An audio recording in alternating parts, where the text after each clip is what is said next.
तो hello guys, हम लोग ने पार्ट 2 में देखा था कि सेल के अंदर जो होते हैं प्रोकैरियोटिक और यूकैरियोटिक में जितने भी हमारे सेल ऑर्गेनेल्स होते हैं ना, जो मेन पार्ट्स होते हैं, सब मेन पार्ट्स को हम लोग ने बात किया था। और इस वीडियो में हम लोग पढ़ने वाले हैं कि पार्ट 3 में कि साइटोप्लाज्म के अंदर जो सेल ऑर्गेनेल्स होते हैं उसके बारे में बात करेंगे। उससे पहले हम आप लोग को बता देते हैं कि आप लोग ने पार्ट 1 और पार्ट 2 में अच्छा सपोर्ट दिया और देखा भी उसे और उसे समझा, तो आप लोग को कुछ का कमी उसमें दिखा होगा कि पार्ट 1 और पार्ट 2 में हमने क्या है कि डिस्क्रिप्शन में उसका ना तो उसमें कोई नोट्स था ना तो उसमें कोई प्रैक्टिस पेपर था। तो आप लोग के लिए एक सरप्राइज़ है मेरी तरफ से कि आप लोग को 3 प्रैक्टिस पेपर दिया जाएगा, मतलब कि 6 दिन का काम दे दिया जाएगा इस क्वारंटाइन में। तो आप लोग को फुल्ली मतलब क्या ना, आप इसको फॉलो करिए, फिर आपको बायोलॉजी में पक्का है कि आप एकदम आपको सब चीज़ समझ में आ जाएगा। पहले थ्योरी हम करवाएं आप लोग को, उसके बाद 3 प्रैक्टिस पेपर रहेगा। उसके बाद मेरा नेक्स्ट वीडियो आने वाला है पार्ट 4 एनसीईआरटी सॉल्यूशन को लेके।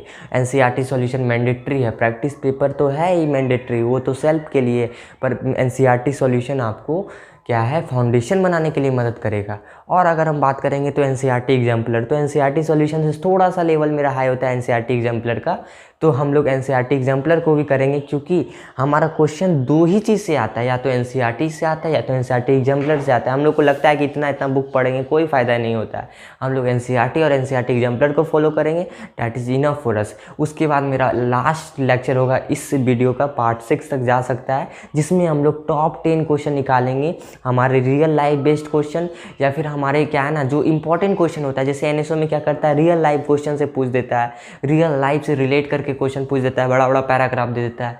तो वो सबको भी हम लोग कवर करेंगे, हम लोग पार्ट 6 तक जाएंगे। उसके बाद फिर मैं हमारा नेक्स्ट वीडियो आएगा आप लोग के लिए सरप्राइजिंगली ही आएगा, क्लास 10 को लेके एक लाइव प्रोसेस पे बनाने वाले हैं। फिर उसके बाद आएंगे फिर क्लास 9 का केमिस्ट्री, फिर कैरी ऑन करेंगे। तो उस तरह आप लोग इसको देखते जाएं। और फिर से एक ही बात कि आप लोग सारा सीरीज़ देखे, ऐसा नहीं कि पार्ट 2 देखे पार्ट 1 देखे ही नहीं, और ऐसे में आपको फ़ायदा नहीं होगा, ठीक है। कंप्लीट नॉलेज ही ज़रूरी है, ठीक है। तो आप लोग को पता है कि आज हम लोग पढ़ने वाले हैं साइटोप्लाज्म में क्या है। तो अब देखते हैं कि आज हम लोग क्या पढ़ेंगे। तो हम लोग ने पार्ट 1 में सेल के प्रोकैरियोटिक एंड यूकैरियोटिक के बारे में अच्छे से पढ़े थे, प्रोकैरियोटिक के तीनों पार्ट्स के बारे में पढ़े थे, प्रोकैरियोटिक के तीनों पार्ट्स के बारे में पढ़े थे, ठीक है। आज हम लोग पढ़ने वाले हैं यूकैरियोटिक के पार्ट्स के बारे में। आज हम लोग पढ़ने वाले हैं यूकैरियोटिक के पार्ट्स। और यूकैरियोटिक के भी क्या, यूकैरियोटिक के भी तीनों पार्ट्स के बारे में तो पढ़ लिए थे। सबसे मेन पार्ट क्या होता है, सेल मेम्ब्रेन। सेल मेम्ब्रेन मैंने इसके बारे में तो आप लोग को बताया डिटेल में, आप पार्ट 2 देख सकते हैं। सेल वॉल, सेल वॉल के बारे में भी पढ़ लिए हैं। उसके बाद क्या आता है हमारा तीसरा, मेरा आता है सेल वॉल के बाद न्यूक्लियस। न्यूक्लियस के बारे में भी पढ़ लिए थे हम लोग। उसके बाद हमारा क्या आता है साइटोप्लाज्म। साइटोप्लाज्म के बारे में भी हम लोग पढ़े थे। आज पढ़ेंगे जो साइटोप्लाज्म के अंदर जो ऑर्गेनेल्स प्रेजेंट होते हैं उसके बारे में आज पढ़ेंगे डिटेल में। तो साइटोप्लाज्म के अंदर जो ऑर्गेनेल्स होते हैं जिसको सेल ऑर्गेनेल्स बोलते हैं, आप लोग एक बात याद रखिएगा ध्यान से, एक बात ध्यान से याद रखिएगा कि जो साइटोप्लाज्म न्यूक्लियस का जोड़ को साइटोप्लाज्म प्लस न्यूक्लियस, ठीक है, सी प्लस एन, हम उसको प्रोटोप्लाज्म बोलते हैं, प्रोटोप्लाज्म बोलते हैं। तो प्रोटोप्लाज्म पूछेगा तो addition of a cytoplasm and nucleus को प्रोटोप्लाज्म बोलते हैं। कोई प्रोटोप्लाज्म कोई नया एलियन नहीं है जो आया है, इस बहुत इजी सा कंसेप्ट है। तो आप लोग को यहाँ तक समझ में आ गया होगा। तो आप देख सकते हैं कि सी एनिमल एंड प्लांट सेल में हमारा क्या है, ये मेरा क्या है न्यूक्लियस था, ये मेरा साइटोप्लाज्म था। तो एडिशन ऑफ ए प्रोटोप्लाज्म मतलब कि C plus N equal to protoplasm, ऐसे याद रख सकते हैं आप लोग। तो आप यहाँ देख सकते हैं nucleus plus protoplasm, nucleus plus cytoplasm equal to protoplasm. तो अब हम लोग आज बात करेंगे सेल ऑर्गेनेल्स के ऊपर बात करेंगे। तो सेल ऑर्गेनेल्स में हमारा क्या क्या था, एक बार फिर से बात करते हैं, एक बार फिर से हम लोग सेल ऑर्गेनेल्स को देखते हैं। सबसे पहला ER इंडोप्लाज्मिक रेटिकुलम, ठीक है, एक स्मूथ ER होगा, एक मेरा रफ ER होगा।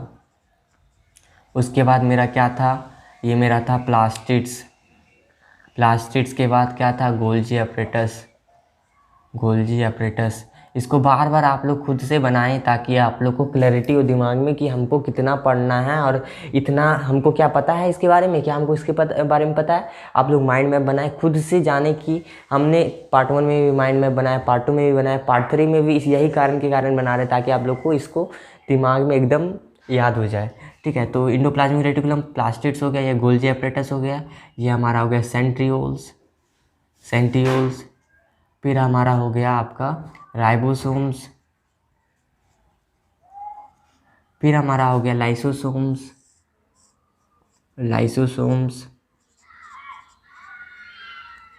फिर हो गया माइटोकॉन्ड्रिया,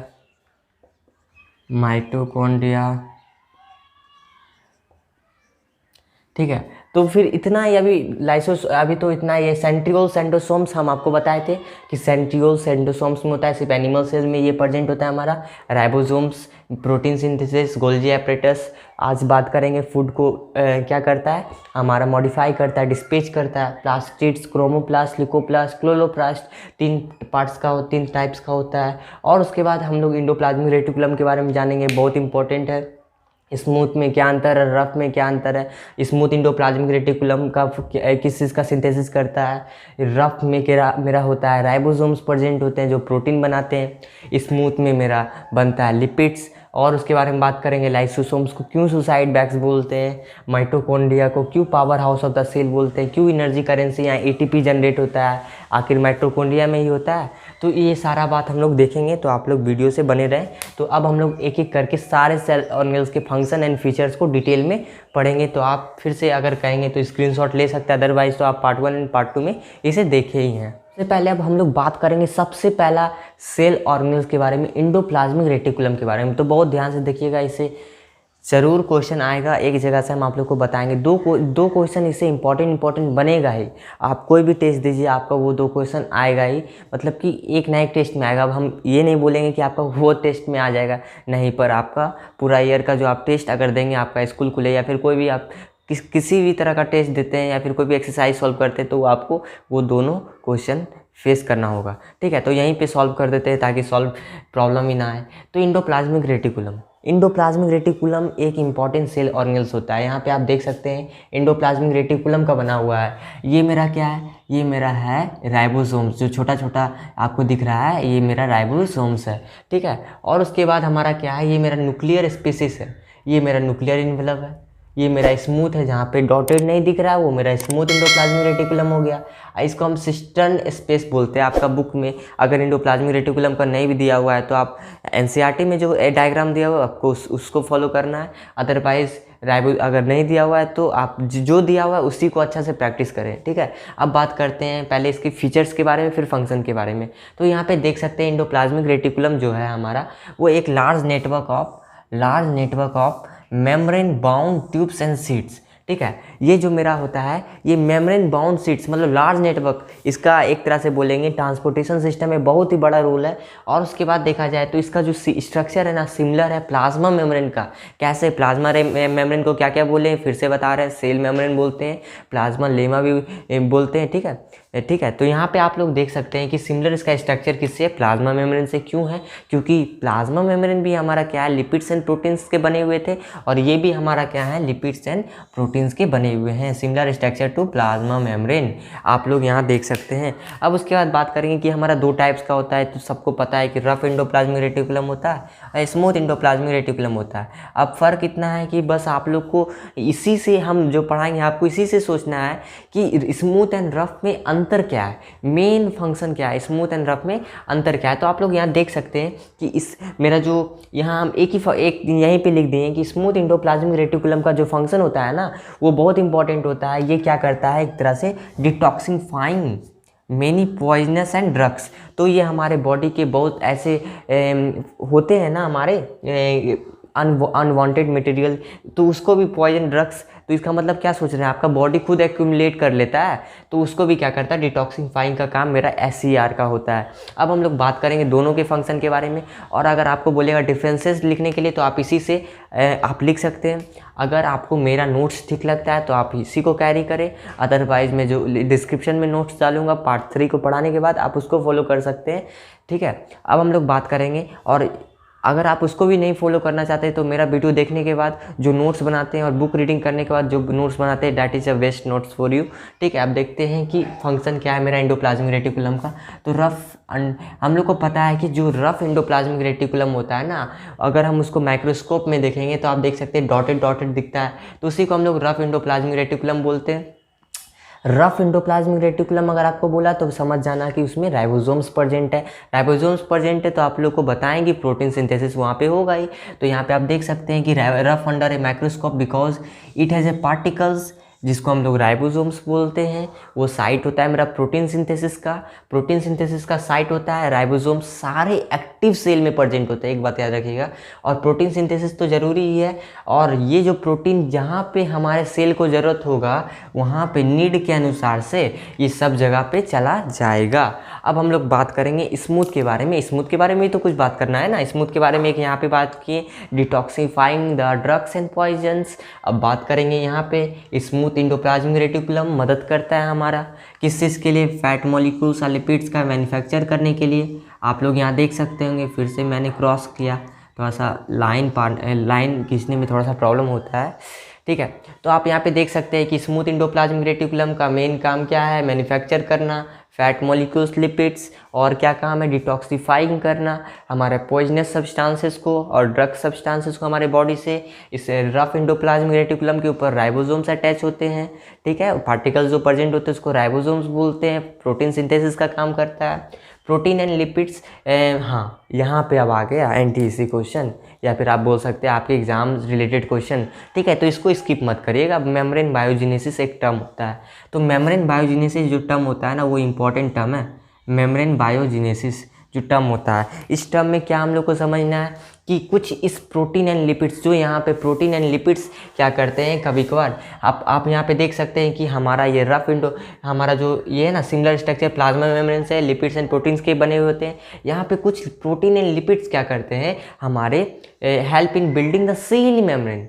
समझ रहे हैं आप क्या बोल रहे हैं, सेल मेम्ब्रेन को बनाने में मदद करते हैं, और उस प्रोसेस को मेम्ब्रेन बायोजेनेसिस बोलते हैं। Cell membrane, membrane biogenesis, cell membrane, membrane means membrane biogenesis, ऐसे याद रख सकते हैं। Membrane biogenesis lipids and protein मदद करता है मेरा सेल मेम्ब्रेन बनाने के लिए, क्योंकि हर एक सेल क्या होता है, डाई होता है, फिर से सेल बनेगा तो उसका सारा सेल, पहले सेल सारा चीज़ तो बनेगा ना, कंपोनेंट जो सेल में होते हैं।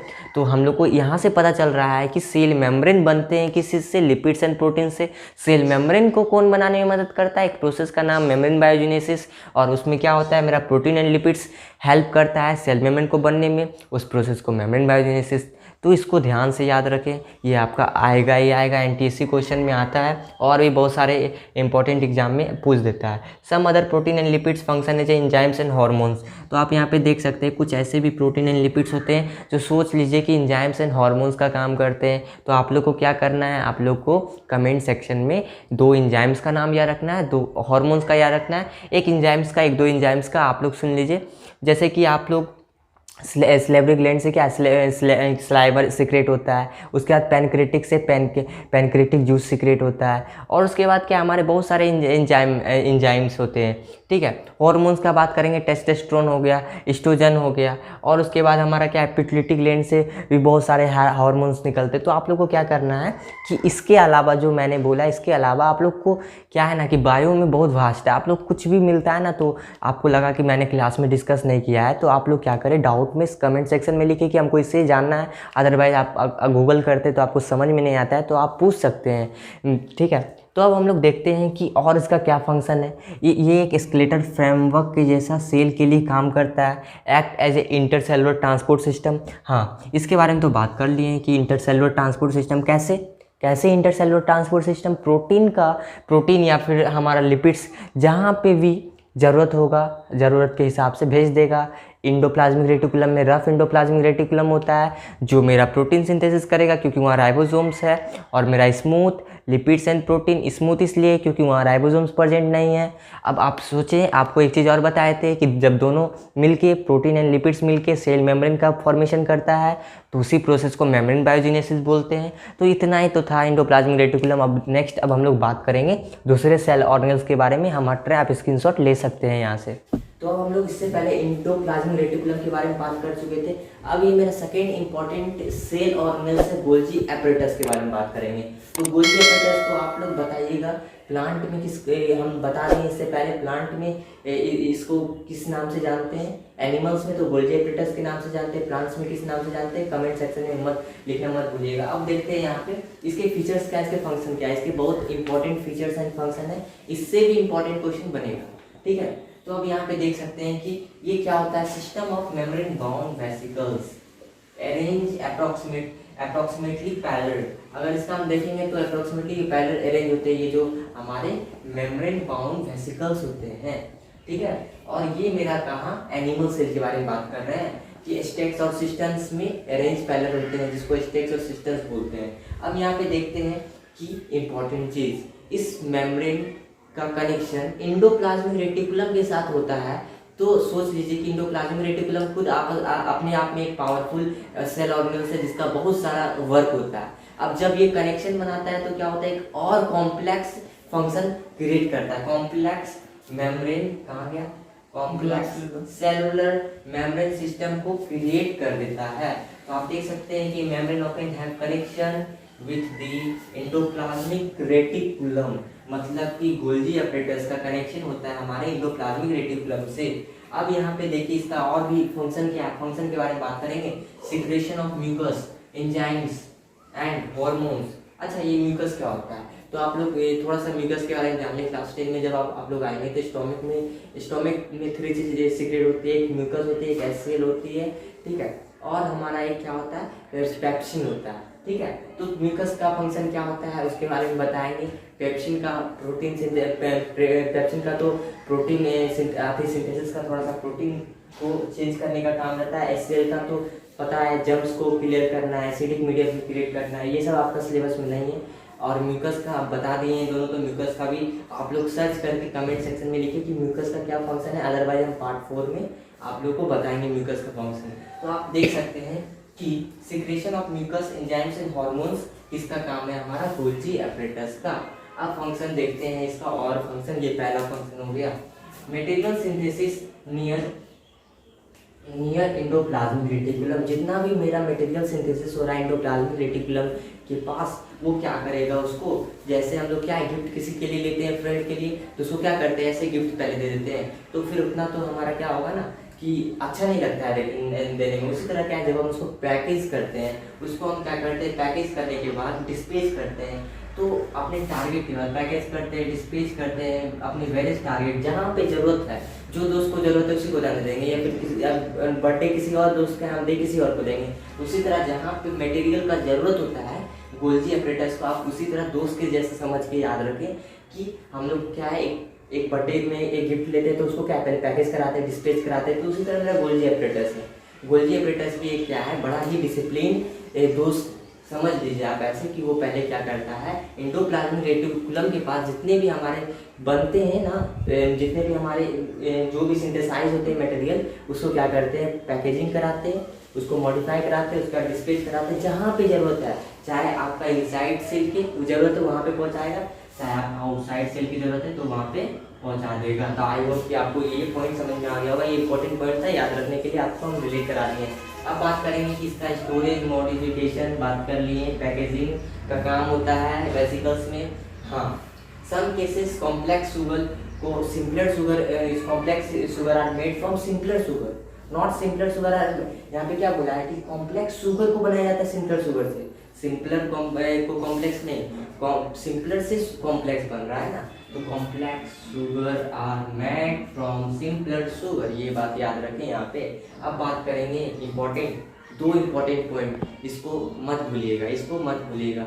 सुसाइड बैग्स, ठीक है, तो सुसाइड बैग्स किसको बोलते हैं, लाइसोसोम्स को बोलते हैं। तो लाइसोसोम्स का फॉर्मेशन की किसका हाथ में है, हमारा गोल्जी एपरेटस के। One of the important question of NTC, और कोई भी सारे कॉम्पिटिटिव एग्जाम में ये क्वेश्चन पूछ देगा, ठीक है। अब यहाँ पे बात करेंगे उससे भी इम्पोर्टेंट कंसेप्ट वाला चीज कि ये हमारा काम करता है सेल वॉल को भी फॉर्मेशन करने में। सेल वॉल कमेंट सेक्शन में लिखना है कि सेल वॉल प्रेजेंट किसमें होता है। हमने पार्ट 2 पार्ट 1 में 2-3 बार उसके बारे में बताया। तो आप लोग अगर अच्छी तरीक़ा से मेरे लेक्चर को ध्यान देते होंगे तो आप लोग को सारा चीज़ पता होना चाहिए। और मैं गारंटी के साथ बोलता हूँ कि मैं जितना प्रैक्टिस कराऊंगा सारा आप प्रैक्टिस करिए। अभी तो इसको एक आप अपॉर्चुनिटी को लेकर चलिए। एक लॉकडाउन हुआ है तो हाँ प्रॉब्लम है, सबके पास प्रॉब्लम है। प्रॉब्लम बहुत सारे ऐसे हेल्थ इशू आ रहे हैं जो बहुत बहुत ज़्यादा अभी एपिडेमिक का समय है। फिर भी हम लोग को क्या है, इसको भी एक अपॉर्चुनिटी की तरह से देखना है और हर एक जगह पे अपॉर्चुनिटी। अगर आज लॉकडाउन नहीं होता तो हम क्या वीडियो बना रहे होते, या फिर क्या है और भी क्या है, हमारा क्या है दूसरा लाइफ में कुछ और चलते रहता। तो आप लोग देख सकते हैं कि एक अपॉर्चुनिटी की तरह से इसको देखना है। और हम लोग को क्या है बायोलॉजी जो इंटरेस्टिंग हम लोग बोलते हैं इंटरेस्टिंग नहीं लगता, उसको इंटरेस्टिंग बना के एक चीज़ को दिमाग में रखना है, पढ़ना है। जब मेरे पास रिसोर्सेज तो मैं पढ़ूंगा और मेरे पास प्रैक्टिस पेपर भी होगा ना, तो आज आपको पार्ट 3 में 3 प्रैक्टिस पेपर मिलेगा।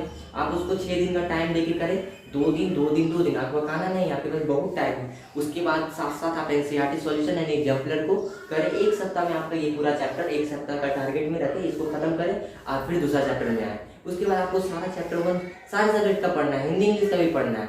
आपको यहाँ साइंस हिस्ट्री का तो मिल जाएगा। चलिए आप देखते हैं नेक्स्ट। बहुत ज़्यादा हो गया। तो फॉर्म सेल वॉल योग पता है एक के अंदर होता है, हाँ ये आप लोग को समझना है। Acrosome of sperm. अच्छा आप लोग को पता है कि ओवम फीमेल रिप्रोडक्टिव सिस्टम का होता है और मेरा मेल रिप्रोडक्टिव सिस्टम का क्या होता है, स्पर्म होता है। तो अब हम लोग थोड़ा स्पर्म का स्ट्रक्चर देखते हैं और देखते हैं एक्रोसोम होता क्या है। तो स्पर्म का स्ट्रक्चर कुछ इस तरह का होता है हमारा। अब देखते हैं इस तरह का। अब यहाँ पे जो ये होता है ना एक्रोसोम, ये मेरा पार्ट, इसको हम एक्रोसोम बोलते हैं, ठीक है, एक्रोसोम बोलते हैं।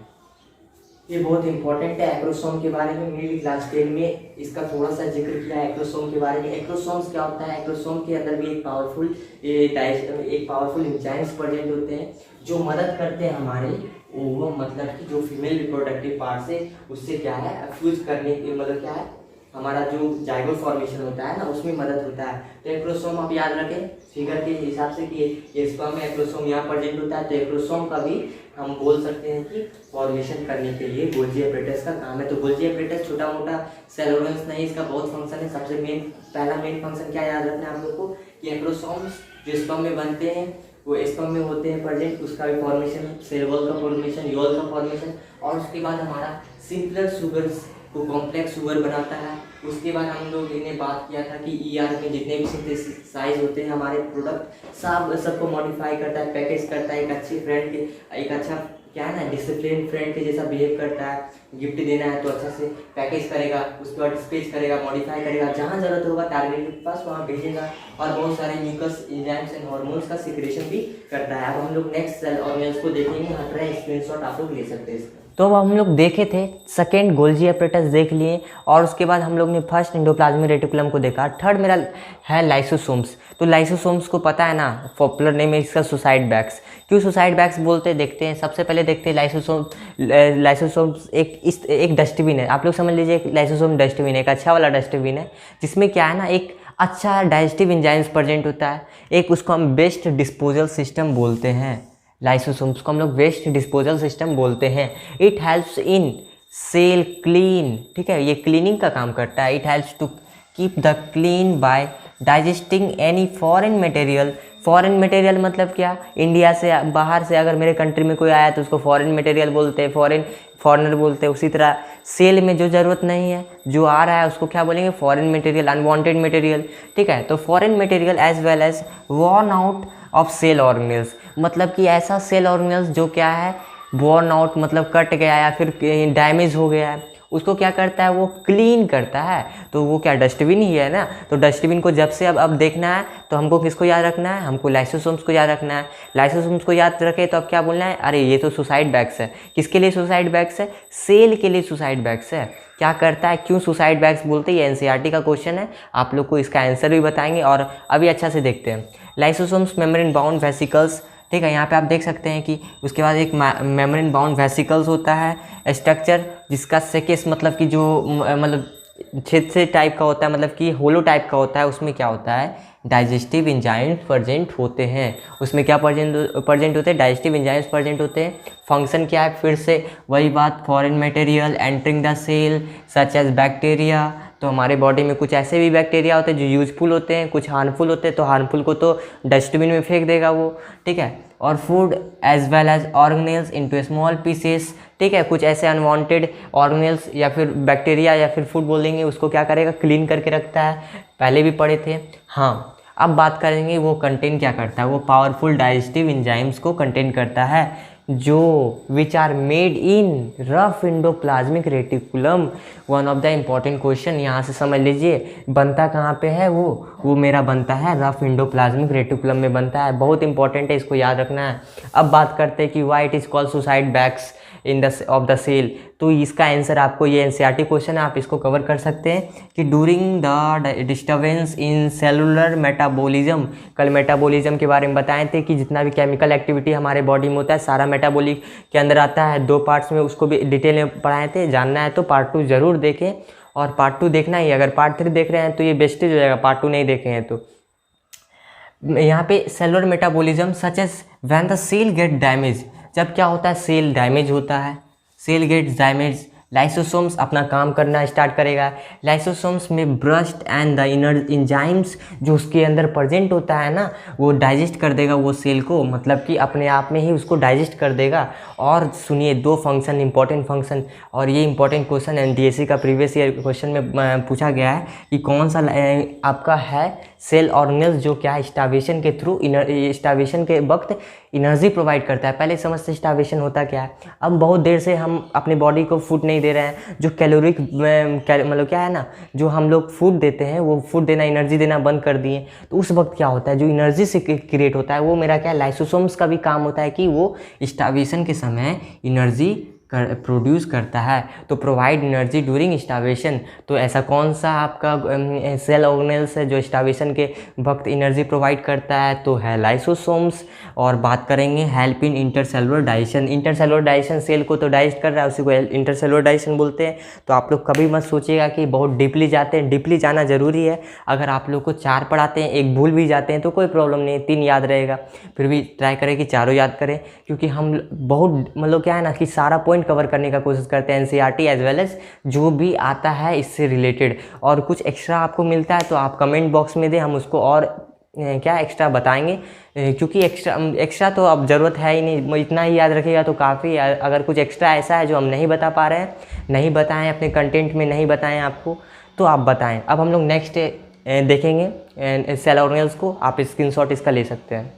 अब हम लोग बात करेंगे 4th सेल ऑर्गेनेल्स के बारे में, माइटोकॉन्ड्रिया के बारे में, ठीक है। तो माइटोकॉन्ड्रिया का भी स्टोरी बड़ा अच्छा है, तो आप कुछ भी पढ़े उसको स्टोरी बना दें, अगर याद नहीं हो रहा है तो ये बेस्ट मेथड है। तो देख सकते हैं माइटोकॉन्ड्रिया का नाम क्या है, power house of the cell. तो हमारे जो WWE के जितने भी हमारे फैन फ्लोअर हैं वो हमको बताएंगे कि कौन सा रेसलर को पावर हाउस बोला जाता है, ठीक है। तो कमेंट सेक्शन में लिखना है कि कौन सा रेसलर को पावर हाउस बोला जाता है, ठीक है। तो यहाँ पे देखते हैं माइटोकॉन्ड्रिया के बारे में, ठीक है। आप पहले देख लेते हैं। तो इसको power house of the cell बोला जाता है, क्यों बोला जाता है देखेंगे।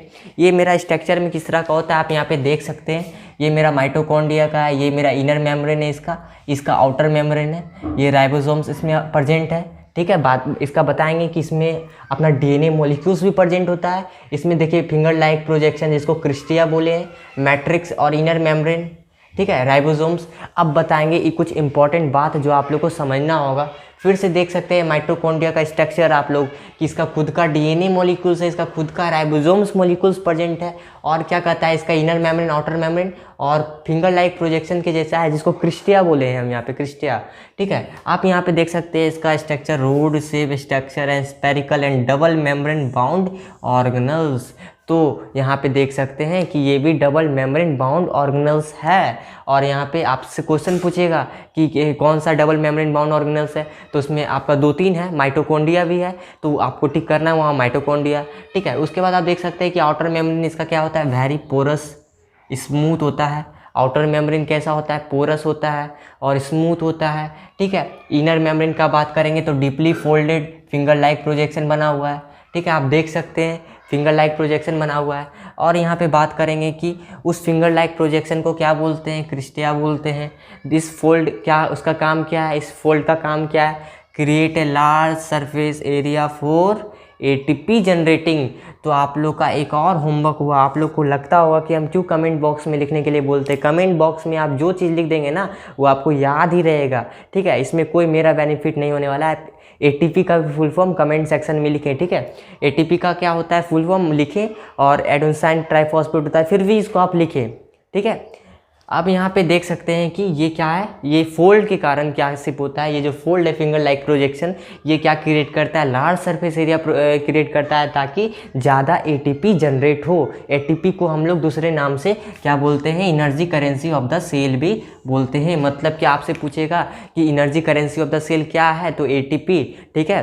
और कहाँ जनरेट होता है, मेरा माइटोकॉन्ड्रिया में, ठीक है। और क्रिस्टिया का क्या काम होता है, उसको लार्ज सरफेस एरिया प्रोवाइड करना कि ज़्यादा से ज़्यादा एटीपी जनरेट हो। और आप यहाँ देख सकते हैं कि ये मेरा क्या करता है, oxidation of food to release energy in the form of ATP. यहाँ पे देख सकते हैं कि ये फूड के साथ ऑक्सीडाइज करके एटीपी का फॉर्मेशन करता है, और यहाँ पे energy required for various chemical activity needed for life release by mitochondria in the form of ATP. हमारे बॉडी में जितने भी वर्क होते हैं ना, वो सारे क्या है, माइटोकॉन्ड्रिया के थ्रू होते हैं, ठीक है। जितना भी एनर्जी सिक्रेशन होता है, हम लोग कोई मैकेनिकल वर्क करते हैं या कोई भी वर्क करते हैं तो एनर्जी होगा तभी तो वो एटीपी कौन है, माइटोकॉन्ड्रिया रिलीज करता है।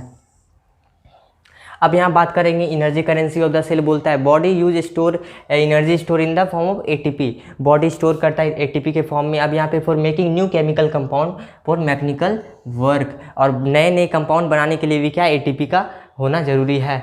माइटोकॉन्ड्रिया देयर ओन डीएनए, ये इंपॉर्टेंट है, ये आपका एनटीएससी प्रीवियस ईयर क्वेश्चन है और आपका इंपॉर्टेंट है कि माइटोकॉन्ड्रिया के पास खुद का डीएनए होता है एंड राइबोसोम्स होता है। जब खुद का राइबोसोम्स हो गया तो खुद प्रोटीन सिंथेसिस कर सकता है।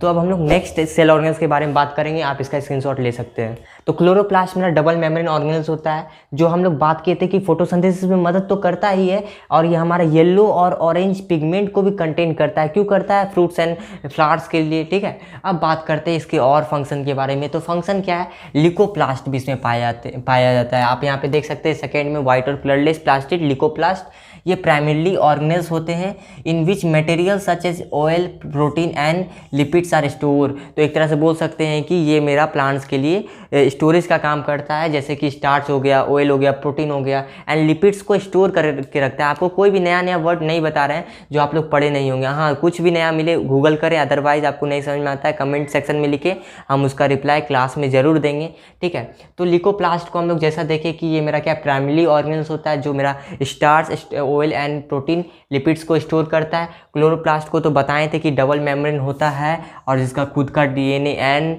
मेरा राइबोसोम्स होता है, एकदम याद रखें, ठीक है। इनर मेम्ब्रेन में क्या है, ग्रेटली इनफोल्डेड, ठीक है। ये थोड़ा सा डीप जा रहे हैं, इसको आप देख लीजिए अच्छा से, ठीक है। इससे आता है ग्रेना, और आपका ग्रेना से आता है, स्ट्रोमा से आता है, ग्रेनम से।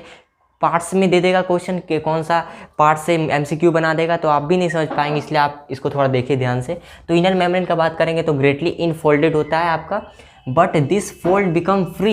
ये इस एक कंडीशन पे आने के बाद ये फोल्ड फ्री भी हो जाता है इन द मेच्योर क्लोरोप्लास्ट। हमारा जो क्लोरोप्लास्ट मेच्योर लेवल पे चल जाता है ना, उसमें ये इनफोल्डेड जो होता है वो फ्री हो जाता है, और वहाँ पे क्या आ जाता है, to lie as a lamella. वो एक लेमिला के जैसा क्या है इन द मैट्रिक्स। यहाँ पे आप देख सकते हैं कि मैट्रिक्स है और यहाँ पे आपका लेमिला है ना, ये फोल्डेड जो है आपका, यहाँ पे कुछ समय तक तो ये तो इनफोल्डेड रहता है, पर जैसे ही हमारा क्लोरोप्लास्ट मैच्योर होगा, कुछ समय तक इनफोल्डेड होगा, जैसे ही क्लोरोप्लास्ट मैच्योर होगा वो मेरा क्या बन जाएगा, लेमिला के जैसा हमारा क्या है मैट्रिक्स में यहाँ क्या है अटैच हो जाएगा। फिर दूसरा हमारा एक अटैच हुआ, लेमिला के थ्रू अटैच हो रहा है, दूसरा थैलेकॉइड्स, ठीक है। तो आपको इतना समझ में आ गया होगा। लेमिला क्या है, lamella are close flattened membrane bound ovoid sacs called thylakoid. इसको हम लोग क्या बोलते हैं, थैलेकॉइड बोलते हैं, याद रखिएगा, ठीक है। तो ये क्वेश्चन भी प्रीवियस ईयर एनटीएससी क्वेश्चन था। Which lie closely packed in pills that grana, ठीक है। फोटोसिंथेसिस का बात करेंगे तो हम लोग को पता है 2 फेज में होता है, एक लाइट रिएक्शन होता है, एक डार्क रिएक्शन।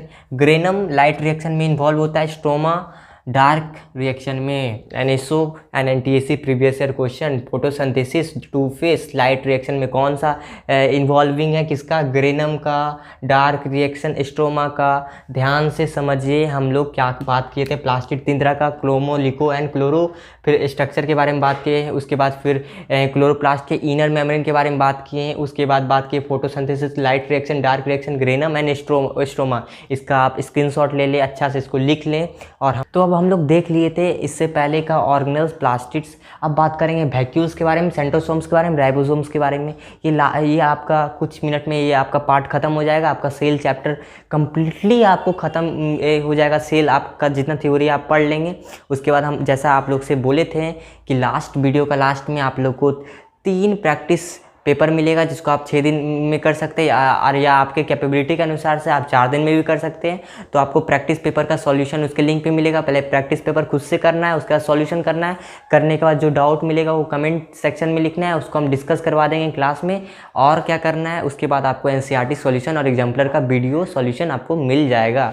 और फिर NTSC का भी क्वेश्चन डिस्कस करेंगे, कम से कम तो 50 क्वेश्चन तो डिस्कस करेंगे इस चैप्टर से। सेल जैसे ही टिश्यू कंप्लीट करेंगे तो NTSC डिस्कस करेंगे, क्योंकि सेल एंड टिश्यू दोनों को मिला के भी क्वेश्चन बनाया जाता है, इसलिए हम लोग विथ सेल एंड टिश्यू खत्म करने के बाद ही क्वेश्चन डिस्कस करेंगे। तो आते हैं टॉपिक पे, वैक्यूल्स का बात करेंगे। तो वैक्यूल्स क्या है, एक सॉलिड और लिक्विड कंटेंट करता है, ठीक है। Vacuoles are storage for solid और liquid content, they are small size in animal में कैसा होता है, ये स्मॉल साइज का होता है। अगर हम बात करेंगे प्लांट सेल में, ठीक है, प्लांट सेल में क्या होता है, वेरी लार्ज वैक्यूल्स। कुछ ऐसे भी प्लांट्स होते हैं ना जिसमें मेरा 50 से 90% तक सेल का वॉल्यूम कौन कंटेन करता है, मेरा सेल वैक्यूल, ठीक है। प्लांट सेल प्रोवाइड, ये क्या प्रोवाइड करता है, प्लांट सेल को प्रोवाइड टर्गिडिटी एंड रिगिडिटी, मीन्स ठोसनेस और फिर तुम्हारा टर्गिडिटी क्या होता है, एक ऐसा पॉइंट आता है जब क्या होता है, मेरा सेल मेम्ब्रेन क्या करता है, एक तरह से प्रेशर क्रिएट करता है हमारे सेल वॉल पे प्लांट में, ठीक है। तो टर्गिडिटी प्रोवाइड करता है। और कब टर्गिड हो जाता है प्लांट, जब क्या है, एक तरह से क्या है, वाटर को एब्जॉर्ब कर लिया है प्लांट में, वो टर्गिड हो गया है। अब क्या है, हम लोग को पता है जब प्लांट टर्गिड होता है तो स्टोमा क्या होता है, मेरा ओपन हो जाता है जब अब क्या है, प्लांट का ट्रांसपिरेशन हो गया, स्टोमा क्लोज, मतलब कि स्टोमेटा क्लोज हो गया। फिर जैसे ही पानी आ गया, स्टोमा ओपन हो गया, क्योंकि उसको ट्रांसपिरेशन करना है, ठीक है। तो ये स्टोमेटा का कहानी है क्लास 10 में आपका न्यूट्रिशन पार्ट में। अब देखते हैं यहाँ पे कि बहुत सारे ऐसे इंपॉर्टेंट सब्सटेंस होते हैं जो in the life of the plant cell are store in the vacuoles. तो इससे पता चलता है कि प्लांट सेल के बहुत इंपॉर्टेंट सब्सटेंस वैक्यूल्स में प्रेजेंट होते हैं, जैसे हमारा एमिनो एसिड हो गया, शुगर हो गया, बहुत ऐसे ऑर्गेनिक एसिड है, और कुछ प्रोटीन्स भी होते हैं, ठीक है। सिंगल सेल्स जैसे मेरा ऑर्गेनिजम्स हो गए अमीबा, ठीक है। तो उसमें फूड वैक्यूल्स में ही कंटेंट होता है, ठीक है। Food vacuoles contains the food item, मतलब वैक्यूल्स में ही फूड कंटेंट होता है। और इससे क्या है, अमीबा लोग, यूनिसेलुलर ऑर्गेनिम्स लोग आराम से expelling waste excess water and some wasted from the cell, आराम से अपने सेल से वैक्यूल्स के प्रेजेंट होने के कारण एक्सपेल करता है अपना वेस्ट मटेरियल को, चाहे वो एक्सेस वाटर के फॉर्म में हो या फिर कोई अदर वेस्टेज हो। अब यहाँ पे अब हम लोग देखे थे कि ये हमारा एब्सेंट होता है एनिमल सेल में, प्रेजेंट होता है हमारा स्मॉल होता है। अगर प्रेजेंट है एनिमल सेल में तो स्मॉल होगा, और लार्ज होता है मेरा प्लांट सेल में। बात किए कि रिगिडिटी को मेंटेन करता है, टर्गिडिटी को मेंटेन करता है प्लांट में। और बात किए थे कि बहुत इंपॉर्टेंट सब्सटेंस को स्टोर करता है, जैसे मेरा हो गया एमिनो एसिड, शुगर हो गया, फेरियस ऑर्गेनिक एसिड हो गया, प्रोटीन्स हो गया, ठीक है। अब हम लोग बात करेंगे सेंट्रोसोम के बारे में। सेंट्रोसोम के बारे में आप लोग को बोले थे, ये भी सेल ऑर्गेनेल्स होता है, ठीक है। तो सेंट्रोसोम सिर्फ एनिमल सेल में पाया जाता है। कंसिस्ट ऑफ माइक्रोसिलेंड्रिकल बॉडीज, जिसको सेंट्रियोल्स बोलते हैं, माइक्रोसिलेंड्रिकल बॉडीज जिसको हम सेंट्रियोल्स बोलते हैं, प्रेजेंट नियर न्यूक्लियस, ठीक है। ये कहाँ पे होता है, हमारा न्यूक्लियस के नियर होता है सेंट्रोसोम्स। आप देखेंगे आपका बुक में अगर नहीं भी दिया होगा सेंट्रोसोम्स के बारे में, मेरे ख्याल से 9 में नहीं दिया हुआ है, फिर भी आपको एक एक्स्ट्रा टॉपिक मिल गया है, आराम से आप इसको पढ़ के ख़त्म करें, ठीक है। फंक्शन क्या है, initiate and regulate cell division, ये सेल डिवीजन में मदद करता है, initiate and regulate cell division. हाँ, जब हमारा स्पिंडल फॉर्मेशन होता है ना, स्पिंडल फॉर्मेशन होता है, स्पिंडल फॉर्मेशन क्रोमोसोम्स में जब स्पिंडल फॉर्मेशन होता है सेल डिवीजन के वक्त, तो उसमें भी मदद करता है मेरा कौन? सेंट्रोसोम। स्पिंडल फॉर्मेशन में भी मदद करता है कौन? सेंट्रोसोम। बात करेंगे हमारे एक और हीरो के बारे में, राइबोसोम्स के बारे में, जो जिसको प्रोटीन फैक्ट्री बोलते हैं सेल का। ये अटैच होता है हमारे रफ एंडोप्लाज्मिक रेटिकुलम से, और हमारे बहुत सारे ऑर्गेनिजम्स में साइटोप्लाज्म में भी स्कैटर्ड होते हैं। तो हमारा protein factory of the cell बोलते हैं। हम लोग ने दो इंपॉर्टेंट चीज़ पढ़ा, माइटोकॉन्ड्रिया एंड प्लास्टिड्स का खुद का राइबोसोम्स भी होता है और खुद का डीएनए भी होता है। ये वीडियो थोड़ा लंबा चल गया है, फिर भी हम लोग को कंप्लीट पढ़ना है, ठीक है। इसलिए थोड़ा सा इसको क्या है, आराम से आप लोग पढ़ें, आराम से समझें, बार बार इसी नोट्स को लिखें, या फिर जो हम आपका डालेंगे उसको भी आप लिख सकते हैं, अदरवाइज़ आप खुद से नोट्स बना सकते हैं और उसी नोट्स को बार बार पढ़ें। उसके बाद एनसीईआरटी क्वेश्चन, एग्जाम्पलर क्वेश्चन और प्रैक्टिस वाला क्वेश्चन करना ही है थोड़ा सा। और एक बात जान लें, अभी जो छुट्टी का वक्त चल रहा है यही टाइम है पढ़ने का। इसमें अगर किसी को बोला जा रहा है पढ़ो पढ़ो पढ़ो, तो फिर अब क्या आप लोग 9 में आ गए, आप लोग सीनियर हो गए हैं, तो आप लोग को कोई नहीं बोलेगा, आप लोग को खुद सोचना है कि हमको पढ़ना है। कोरोना वॉरियर वही है जो अभी पढ़ रहा है, जो बैठा हुआ है वो कोरोना वॉरियर नहीं है। वो बोलेगा हम क्वारंटाइन में हैं, बैठे हुए हैं, बोर हो रहे हैं, ये सब एक्सक्यूजेस है। आपको अभी टाइम मिला है, हर एक अपॉर्चुनिटी है यार, कोई डिस्टर्ब आपको नहीं करेगा। आप घर में बैठे हुए हैं, आप चाहेंगे तो पूरा क्लास 9 4 से 5 महीना में ख़त्म कर सकते हैं एक बार, उसके बाद दूसरा बार भी आप ख़त्म कर सकते हैं। तो ये आपका टाइम अपॉर्चुनिटी, आप इसको यूज करें। एक तरह से कोरोना के समय में एपिडेमिक तो है, प्रॉब्लम तो है, पर आप इसको अपने लिए अपॉर्चुनिटी के लिए देखें। और फिट तो रहना ज़रूरी है, क्योंकि अगर आपका तबीयत ख़राब हो गया तो सारा पढ़ाई लिखाई तो फिर तो बंद ही हो जाता है। इसलिए फिट रहें। तो कम से कम डेली बेसिस पे 30 मिनट से 35 मिनट तो अपना बॉडी पे टाइम दे, अपना योगा करें या फिर कुछ भी एक्सरसाइज करते तो करें, ठीक है। तो अब यहाँ पे हम लोग चैप्टर ख़त्म कर दिए, तो नेक्स्ट वीडियो में एनसीईआरटी सॉल्यूशन के साथ और एग्जाम्पलर सॉल्यूशन के साथ। और आई होप कि आपको सारा चीज़ समझ में आया होगा। और जो चीज़ नहीं समझ में आया कमेंट सेक्शन में आराम से लिखिए, और हम ज़रूर समझाएंगे। जो भी आपको एक्सटर्नल डाउट भी है आप वो भी पूछ सकते हैं बायो से रिलेटेड। तो thank you for watching. I hope कि आपको सब चीज़ क्लियर होगी।